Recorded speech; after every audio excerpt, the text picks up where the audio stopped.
Bonjour à tous, nous sommes heureux de vous retrouver aujourd'hui pour ce tout nouveau podcast dédié à une maladie bien connue de tous, la maladie d'Alzheimer.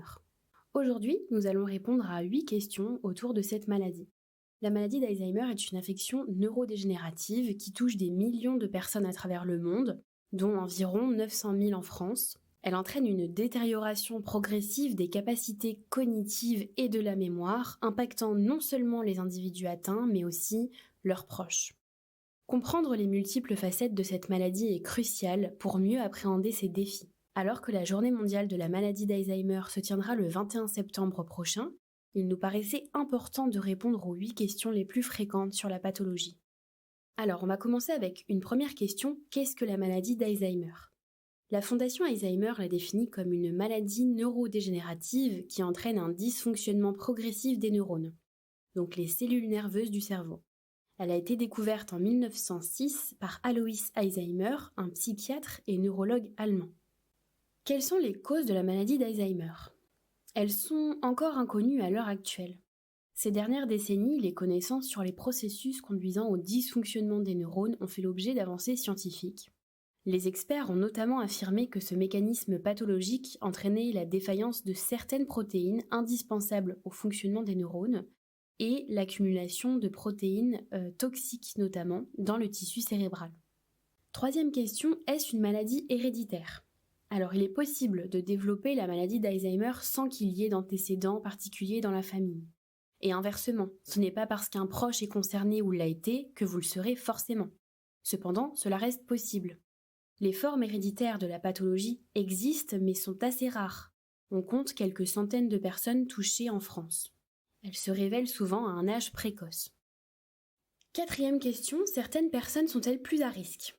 Le principal facteur de risque de présenter la maladie d'Alzheimer est l'avancée en âge. Il existe également des facteurs de risque sur lesquels vous pouvez agir.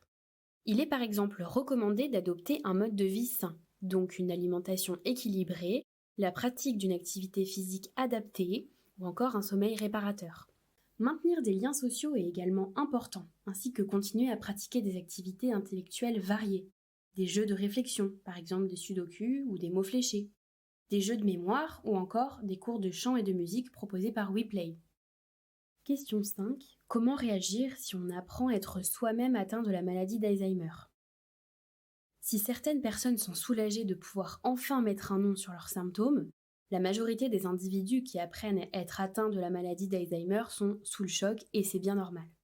La nouvelle s'accompagne immanquablement d'un tourbillon d'émotions, la stupéfaction, le déni, la colère, la frustration, la tristesse, le découragement, l'inquiétude, la peur.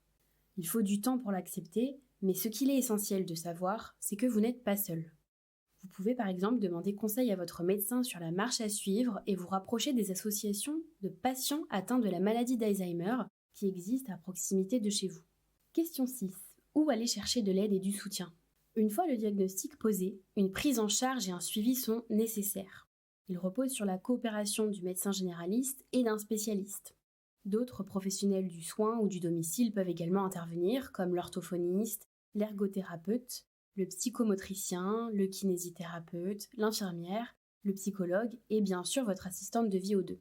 Dans le cadre de l'approche Faire ensemble, celle-ci peut vous accompagner pour les tâches de la vie quotidienne, vous aider au lever, au coucher, à la toilette, aux courses, à la préparation et à la prise des repas, à l'entretien de votre logement.